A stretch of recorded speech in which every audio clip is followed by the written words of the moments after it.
انہوں نے پوچھا ہے شیخ ایک بات یہ بھی کہا جاتا ہے عورتوں کے تعلق سے کہ شریعت نے ان کو ناقصات العقل کہا ہے، تھوڑا سا اس کی بھی وضاحت کریں شیخ۔ اچھا دیکھیے، اللہ کے نبی صلی اللہ علیہ وسلم نے ناقصات العقل اور ناقصات العقل کہا اور ناقصات الدین بھی کہا، جی تو اس کی وجہ بھی بتا دیا، ایسا نہیں کہ اس کو ایسے چھوڑ دیا، بتایا۔ ہماری شریعت میں کئی سارے معاملات میں عورت کی گواہی، دو عورتوں کی گواہی ایک مرد کے برابر ہوتی ہے۔ اور دیکھیے، اللہ تعالیٰ نے ہم انسانوں کو پیدا کیا ہے، مردوں کو بھی عورتوں کو بھی، تو ہم اللہ کی مخلوق ہیں، اللہ نے ہمیں بنایا ہے، ہمیں پیدا کیا ہے۔ ہمارے بارے میں اللہ ہی بہتر جانتا ہے کہ ہمارے اندر کون کون سی صلاحیتیں ہیں، کون کون سی خوبیاں ہیں، کون کون سی خرابیاں ہیں۔ انسان ایک چھوٹا سا کوئی موبائل بناتا ہے، اسے استعمال کرنے کا طریقہ، اس کی خامیاں، اس کی اچھائیاں وہ انسان طے کرتا ہے، بتاتا ہے کہ بھائی اس کو ایسے ایسے استعمال کرنا۔ اللہ نے ہمیں بنایا ہے، اب اللہ ہمارے بارے میں بتائے گا کہ اس جو ہے مخلوق کے اندر کون کون سی خوبیاں ہیں، کہاں کہاں پر نقص ہے۔ اللہ نے بتا دیا عورت کے اندر اس جانب میں نقص ہے، بھائی باقاعدہ قرآن کے اندر آیت دین میں بتایا گیا ہے کہ ہو سکتا ہے وہ بھول جائے، لہذا جو ہے 2 عورتیں ہونی چاہیے۔ تو بہت ساری چیزوں میں، گواہیوں میں 2 عورتیں ایک مرد کے برابر ہوتی ہیں، یہ نقص فی العقل ہوا۔ اور اگر کوئی آدمی جذبات سے پرے ہو کر کے مشاہدہ کرے گا ریالٹی کا، تو اس کو یہ بات سمجھ میں آ جائے گی۔ بالکل۔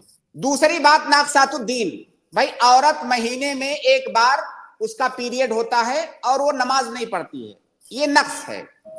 لیکن اس نقص کا یہ مطلب نہیں ہے کہ عورت کی کوئی برائی کی جا رہی ہے۔ بھائی بہت سارے مرد ایسے ہوتے ہیں جن کے اندر کوئی خلقت میں کوئی کمی ہے، تو کیا ان کے اندر یہ برائی ہے؟ اللہ تعالیٰ نے ان کو ایسے ہی بنایا ہے۔ تو اور عورت کے اندر یہ نقص ہونے کا مطلب یہ نہیں ہے کہ عورت کی کوئی توہین کی گئی ہے، عورت کے بارے میں ایک سچائی بتائی جا رہی ہے کہ یہ فلاں فلاں کوالٹی عورت کے اندر نہیں ہے۔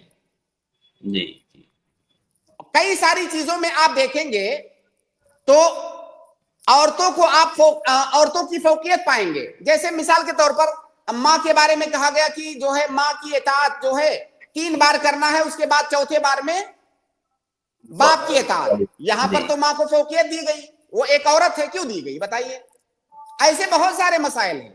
عورت کو کہا گیا نہیں، تم کو گھر میں بیٹھنا ہے اور شوہر کی ذمہ داری ہے کما کر کے لائے کھلائے، چاہے جہاں سے لائے، تمہارا ٹینشن نہیں ہے۔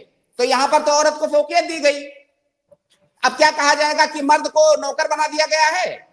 اس کو کہا گیا کما کر کے لاؤ، چاہے جہاں سے، دھوپ میں بارش میں، چاہے جیسے تب کے مر کے لاؤ، کما کے کھلانا ہے تم کو۔ تو کیا ہم یہ کہہ دیں کہ بھائی مرد کو تو غلام بنا دیا گیا، نوکر بنا کے رکھ دیا گیا؟ نہیں، بالکل نہیں۔ تو اللہ تعالیٰ نے تمام انسانوں کی اپنی اپنی ان کی ذمہ داریاں طے کر دی گئی، ان کی جو کوالٹی ہے اس کو بتا دیا، تمہارے اندر یہ کوالٹی ہے، تمہارے اندر یہ کوالٹی ہے۔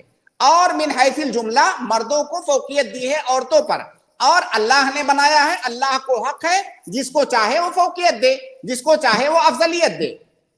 اور ایک بات یہاں پر اور یاد کر لیں، ایک قاعدہ ہے علماء نے ذکر کیا ہے کہ دیکھیے جو جنس الرجال ہے اس کی افضلیت ہے جنس النساء پر۔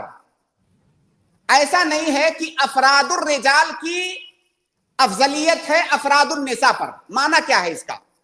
جیسے من حیث الجملہ اگر دیکھیں تو مرد کو فوقیت دی گئی ہے عورت پر، لیکن اس کا یہ مطلب نہیں کہ دنیا کا ہر مرد دنیا کی ہر عورت سے افضل ہے۔ بھائی صحابیات تھی، کیا ہم صحابیات سے افضل ہیں؟ قطعاً نہیں۔ تو دنیا کا ہر مرد دنیا کی ہر عورت سے افضل نہیں ہے، لیکن بلکہ اس کا مطلب یہ ہے کہ مردوں کی جو جنس ہے یہ عورتوں کی جنس سے افضل ہے۔ لیکن ہو سکتا ہے ہمارے گھر میں ہی کوئی ایسی عورت موجود ہو جو ہم سے افضل ہو، بہت ساری چیزوں۔ تو یہ بات دھیان رکھنی چاہیے۔ اصل میں ان جیسے لوگوں کو یہ چیزیں سمجھ میں آتی ہیں، لیکن ان کو نقطہ چاہیے، ہے نا؟